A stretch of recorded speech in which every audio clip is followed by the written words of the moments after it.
আসসালামু আলাইকুম। আশা করি সবাই ভালো আছেন। ইরান মাথা নত করছে না। হ্যাঁ, ইরান মাথা নত করতে অস্বীকার করেছে। আমেরিকা আরও একবার ইরানের উপর হামলা চালিয়েছিল এবং এমন পরিস্থিতি তৈরি করেছিল যে আমরা খুব দ্রুত বড় ধরনের আক্রমণ করতে চলেছি। আর লাগাতার মিথ্যা বলে এসেছে যে ইরান আমাদের সাথে কথা বলতে চায়। এবার সমস্ত আলোচনার অবসান ঘটিয়ে তাজা খবরটি জেনে নিন। আমেরিকা ইরানের কাছে একটি প্রস্তাব পাঠিয়েছিল এবং বলেছিল মধ্যস্থতার মাধ্যমে আমরা একটি চুক্তি করে নেই। হরমুজ প্রণালী আপনারা খুলে দিন, আমরা সামনে যে ব্যারিকেডগুলো লাগিয়েছে সেগুলো খুলে দেব। এক প্রকার চুক্তির মাধ্যমে হরমুজ প্রণালী খুলে দেওয়ার কথা বলা হয়েছিল। ইরান তা পরিষ্কার অস্বীকার করে দিয়েছে। সাফ সাফ জানিয়ে দিয়েছে যে যতদিন না এই যুদ্ধ বন্ধ হচ্ছে ততদিন হরমুজ প্রণালী খুলবে না। আপনারা আমাদের উপর হামলা চালাচ্ছেন, আমরা ভরসা করি না। আপনাদের কোনো প্রতিশ্রুতির উপর আমাদের ভরসা নেই। এ কথা বলে ইরান আমেরিকার প্রস্তাব ফিরিয়ে দিয়েছে এবং সব দিক থেকে মাথা নত করতে অস্বীকার করেছে। এমনকি ইরান বারবার এ কথাই বারবার পুনরাবৃত্তি করেছে যে যতদিন এ যুদ্ধ চলতে থাকবে ততদিন হরমুজ প্রণালী বন্ধ থাকবে। এর ফলে আমেরিকার সমস্যা আরও বেড়ে গেছে। এবার ইউরোপ অভিযোগ করেছে যে ইউরোপের ভেতরে যে গ্যাংগুলো রয়েছে নিজেদের কাজ হাসিল করার জন্য ইরান তাদের ভাড়া করছে। এমনকি আসল আনন্দ তো তখনই আসছে যখন নেতানিয়াহু কত না পরিশ্রম করলেন। তিনি আমেরিকা গেলেন, ডোনাল্ড ট্রাম্পের সাথে দেখা করলেন, 3 ঘন্টা ধরে বুঝিয়ে রাজি করালেন যে ইরানের উপর আক্রমণ করুন। এরপর বিবৃতি জারি করা হলো। এমনকি নেতানিয়াহুর সে কথাটি আমার মনে আছে, যেখানে নেতানিয়াহু বলেছিলেন যে ট্রাম্পের সাথে আমার জীবনের এ যাবৎকালের সেরা মিটিং হয়েছে। এরপর আসল খেলা শুরু হলো। খোদ ইসরায়েলের সাথে আক্রমণ করার আগেই ডোনাল্ড ট্রাম্প টুইট করে দিলেন যে আমরা ইরানের সাথে কথাবার্তা বলছি, আমাদের মধ্যে চুক্তি হয়ে গেছে, আমরা ইরানের উপর আক্রমণ স্থগিত করেছি। তো সুতরাং বুঝতেই পারছেন যে নেতানিয়াহু এবং ইসরায়েল কতটা শোকে রয়েছে।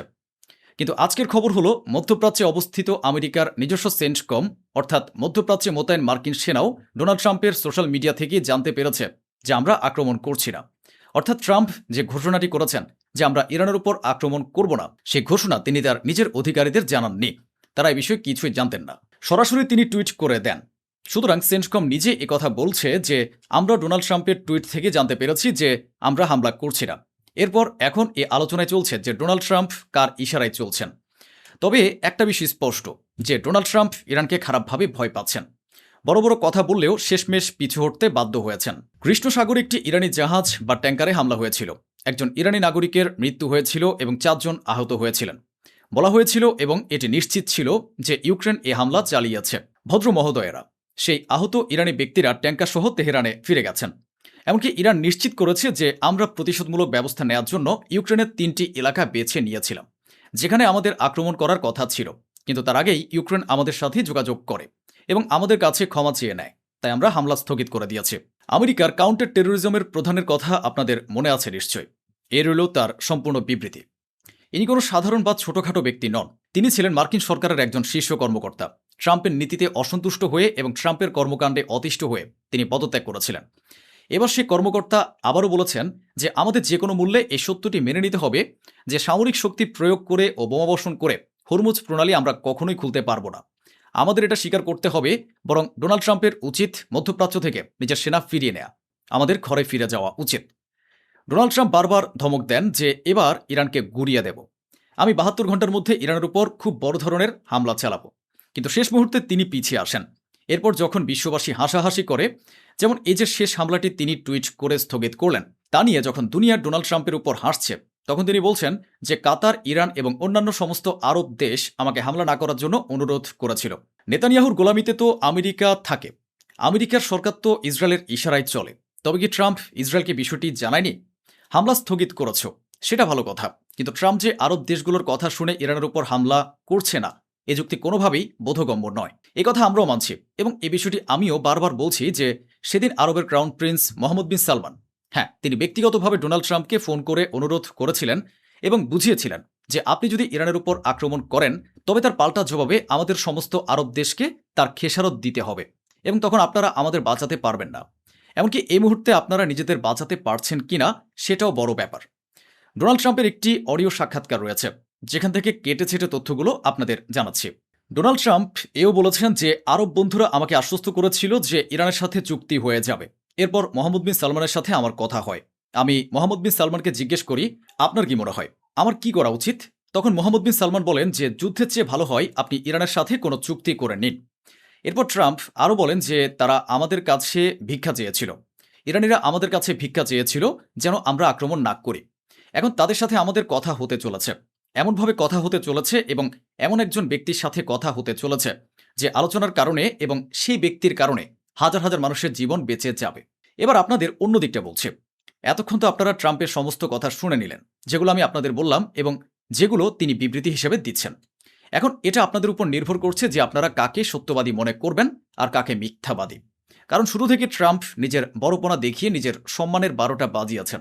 আর ডোনাল্ড ট্রাম্পের কথায় এখন আর কারো কিছু যায় আসে না। কেউ আর বিশ্বাসই করে না যে ওই ব্যক্তি সত্য বলছেন। কারণ এই যুদ্ধে বিশ্ববাসী ডোনাল্ড ট্রাম্পের আসল ও মিথ্যাবাদী মুখটি দেখে নিয়েছে। এখন ইরানের পক্ষ থেকে খবর এসেছে, ইরান জানিয়েছে যে আমরা আমেরিকার সাথে কোনো কথাই বলছি না। আল্লাহু আকবার! ট্রাম্পের মিথ্যা আপনারা দেখলেন ও শুনলেন তো। ইরান পরিষ্কার বলেছে যে আমরা আমেরিকার সাথে কোনো কথাই বলছি না এবং আমেরিকার সাথে কোনো কথা বলার কোনো ইচ্ছেও আমাদের নেই। আমার বন্ধুরা, আমরা শুধু ওমানের সাথে কথা বলছি, তাও কেবল হরমুজ প্রণালী নিয়ে। হরমুজ প্রণালী ছাড়া অন্য কোনো বিষয় নিয়ে আমাদের কারোর সাথে কোনো কথা হচ্ছে না। আমরা শুধু ওমানের সাথে কথা বলছি। হ্যাঁ, মধ্যস্থতাকারী হিসেবে পাকিস্তানের মাধ্যমে কিছু বার্তা আদান প্রদান হচ্ছে, কিন্তু আমেরিকার সাথে সরাসরি কোনো কথাবার্তা হচ্ছে না। পুরো বিশ্বে ইরান একমাত্র এমন একটি দেশ হয়ে উঠেছে যার সামনে তথাকথিত সুপার পাওয়ার আমেরিকা ব্যর্থ হয়ে গেছে। পেন্টাগন না জানি কত দেশকে ধ্বংস করেছে, সিআইএ এবং MI6 মিলে না জানি কত লক্ষ অপারেশন চালিয়েছে এবং সারা বিশ্বে আমেরিকার ক্ষমতা ও আধিপত্য জাহির করতে পেন্টাগন কত না যুদ্ধ বাঁধিয়েছে তা আমাদের জানা নেই। সেই পেন্টাগন আজ ইরানের সামনে মাথা নত করে ফেলেছে। রিপোর্ট বলছে পেন্টাগন যুদ্ধ বিশেষজ্ঞদের বলেছে যে আপনারা আমাদের এমন কোনো সৃজনশীল আইডিয়া বা পরিকল্পনা দিন যা অনুসরণ করে আমরা ইরানকে শাস্তি দিতে পারি। কি অদ্ভুত কাণ্ড! এবার একটু ভেবে দেখুন, ইরানের উপর আক্রমণ করে, ইরানের শিশুদের গণহত্যা করে, ইরানের সুপ্রিম লিডারকে হত্যা করে, ইরানে দাঙ্গা বাঁধিয়ে, ইরানকে টুকরো টুকরো করার চক্রান্ত করে, ইরানে মোসাদ ঢুকিয়ে এবং ইরানের ভেতরে ভেতরে ড্রোন হামলা করিয়ে আমেরিকা সমস্ত রকম ফন্দি ফিকির বা প্যাঁচ কষেছে, কিন্তু শেষ পর্যন্ত ব্যর্থ হয়েছে। বেশ হাসি পায় যে নিজে দ্বিচারী সে অন্যকে দ্বিচারী বলে। ডোনাল্ড ট্রাম্প বলেছেন ইরানিরা দ্বিচারী মানুষ, তাদের মুখ দুটো, হয় তারা চুক্তি করুক অথবা আত্মসমর্পণ করুক। অথচ ইরান শুরু থেকে বলে আসছে যে আমরা কোনো চুক্তি করতে চাই না, নিজের দেশের স্বার্থে আমরা চুক্তি করেছিলাম। কিন্তু ডোনাল্ড ট্রাম্প সবসময় সেই চুক্তি ভেস্তে দিয়েছেন এবং উল্টো ইরানের উপর আক্রমণ চালিয়েছেন। আর যখন ইরান এর পাল্টা জবাব দিতে শুরু করে তখন এরা আবার যুদ্ধবিরতি করে নেয়। এটাই বারবার চলে আসছে। আর যখন বিশ্ববাসী আমেরিকার উপর হাসাহাসি করে যে তোমরা তো বড় বড় কথা বলেছিলে ইরানকে গুড়িয়ে দেবে, তখন এরা আবার উল্টো কথা বলে যে না, ইরান আমাদের কাছে ক্ষমা চেয়েছে, ভিক্ষা চেয়েছে এবং আমার মিত্ররা আমাকে বুঝিয়ে বলেছে যে হামলা করো না, চুক্তি করে নাও। ভাই, যদি চুক্তি হওয়ারই হতো তবে তো কবেই হয়ে যেত। ইরান যদি চুক্তি করতে চাইতো তবে কবেই করে নিত। আর ডোনাল্ড ট্রাম্পের শুরুর দিকের রিপোর্ট অনুযায়ী তিনি স্বপ্নেও ভাবতে পারেননি, তার কল্পনায়ও আসেনি যে এই যুদ্ধ এত দীর্ঘায়িত হবে। ডোনাল্ড ট্রাম্প এতটা নিশ্চিত ছিলেন যে আমরা ইরানের ওপর হামলা করা মাত্রই তা একদিনের খেলা হবে, মাত্র কয়েক ঘন্টার মধ্যে খামেনিকে হত্যা করা হবে, ইরানের জনগণ নিজেদের মধ্যে হানাহানিতে জড়িয়ে পড়বে, সব শেষ হয়ে যাবে এবং আমরা জয়ী হব। ট্রাম্প ইরানকে ভেনেজুয়েলা ভেবে ভুল করেছিলেন এবং এখন ট্রাম্প এই যুদ্ধে পুরোপুরি ফেঁসে গেছেন। ডোনাল্ড ট্রাম্প এও বলেছেন যে ভেনেজুয়েলার সাথে আমাদের যুদ্ধ হয়েছিল, সেটা ভালোই হয়েছিল। এই মুহূর্তে ইরানের সাথে যুদ্ধ চলছে এবং সে যুদ্ধ খুব ভালোভাবেই এগোচ্ছে। ইরান মিথ্যা বলছে যে তারা আমাদের সাথে কথা বলছে না। ইরানের কাছে এটি শেষ সুযোগ, তারা যেন চুক্তি করে নেয়, নতুবা আমরা ইরানকে পৃথিবী থেকে মিটিয়ে দেব। গত 6 মাস ধরে ট্রাম্প এই একই কথা বলে চলেছেন যে আমরা গুড়িয়ে দেব, মিটিয়ে দেব, অথচ এ ব্যক্তির নিজের সম্মানই পুরোপুরি ধূলিসাৎ হয়ে গেছে। লোভ লালসায় ভরা ওই ব্যক্তি বলছে যে তার আসল কাজটা হলো হরমুজ প্রণালীতে আমরা ইরানকে টোল আদায় করতে দেব না। যদি কাউকে টোল দিতে হয় তবে সেটা আমরা নেব, কারণ মালিক তো আমরাই নিয়ন্ত্রণ করি। তাহলে কথা তো একই দাঁড়ালো, কাকে বোকা বানানো হচ্ছে? আরবদের বোকা বানানো হচ্ছে। আরব দেশগুলো সবাই এই কথা ভাবছে যে যদি সেখান থেকে ইরানকে হটিয়ে আমেরিকাকে বসিয়ে দেয়া যায় তবে আমেরিকা হয়তো টোল নেবে না। কিন্তু ডোনাল্ড ট্রাম্প বহুবার এই বকাঝকা করেছেন যে হরমুজ প্রণালীর উপর নিয়ন্ত্রণ কায়েম করে তিনি টাকা কামাতে চান। সম্ভবত আপনারা ভুলে গেছেন, তবে আপনাদের মনে করিয়ে দেয়, শুরুতে আমেরিকা ইরানকেও একটি অফার দিয়েছিল যখন সে হরমুজ প্রণালী দখল করতে পারেনি। আমেরিকা বলেছিল এসো আমরা দুজন মিলে এটা পরিচালনা করি, তোমরাও টাকা তুলবে আর আমরাও তুলব। কিন্তু ইরান ন্যায়ের কথা বলেছিল যে হরমুজ প্রণালীতে তোমাদের কাজ কি? একদিকে ইরান আর অন্যদিকে ওমান, তাই ওমান ও ইরান মিলেই হরমুজ প্রণালী পরিচালনা করবে। ডোনাল্ড ট্রাম্প ইরানের উপর বারবার আক্রমণ করে নিজের মুখেই জুতো পেটা খেয়েছেন। এরপর তিনি নানা রকম বেফাঁস মন্তব্য ও বিবৃতি দেন। সমস্ত রকম মন্তব্য দেওয়ার পরেও তিনি ফের টুইট করে বলেছেন ইরানের কর্মকর্তারা সামনে থেকে না বললেও ভেতরে ভেতরে তারা ভিক্ষা চাইছেন। তাই আমাদের সাথে কথাবার্তা বলতে চাইছে এবং চুক্তি করতে চাইছে। আমি তাদের পরিষ্কার বলে দিতে চাই তারা যেন আত্মসমর্পণ করে। এটাই তাদের শেষ সুযোগ। ট্রাম্প মনে হয় কোনো খারাপ ও বাজে নেশা করেন এবং সেই নেশায় সবসময় বুঁদ হয়ে থাকেন। নিজের ইচ্ছে মতো টুইট করেন আর উল্টোপাল্টা বয়ান দেন। নিজের টিমের সাথে কোনো আলোচনা বা মিটিংই করেন না। যেমন ডোনাল্ড ট্রাম্প বললেন ইরানের সাথে কথাবার্তা চলছে, অথচ খোদ আমেরিকার সরকার বলছে, আমেরিকান সংবাদপত্র এ খবর ছাপা হয়েছে যে আমেরিকার সরকার এবং অধিকারীরা পরিষ্কার জানাচ্ছেন যে ইরানের সাথে কোনো মিটিং বা আলোচনার কোনো পরিকল্পনা নেই। এখন আপনারাই সিদ্ধান্ত নিন, আসলে মিথ্যাবাদী কে?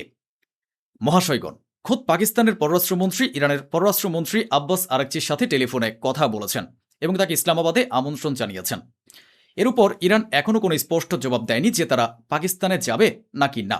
এরই মধ্যে চীন মাঠে নেমে পড়েছে এবং বলেছে যে যুদ্ধ থামানোর জন্য এবং যুদ্ধ বন্ধ করতে সাহায্য করার জন্য আমরা প্রস্তুত আছি। তো বন্ধুরা, এই ছিল আজকের আয়োজন, যা স্বচ্ছভাবে আপনাদের সামনে তুলে ধরা হলো। আশা করি আমাদের এই প্রচেষ্টা আপনাদের ভালো লেগেছে। অসংখ্য ধন্যবাদ। সুস্থ থাকুন, ভালো থাকুন।